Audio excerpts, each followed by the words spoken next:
Okay, this happens quick, so don't blink. I have 2 chicken breasts that I slice long ways and season with some salt. I have about a half a head of broccoli that I cut into thin little florets.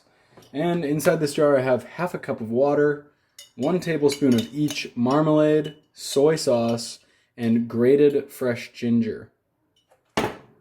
Go ahead and throw your chicken into the pan, sear it, and get some nice color on it. I just used a little pan, but you can easily use any oil would work here. My chicken has some nice color on both sides now. It's been searing for about 3 minutes. And now it's time for me to add in my broccoli and give this a quick stir.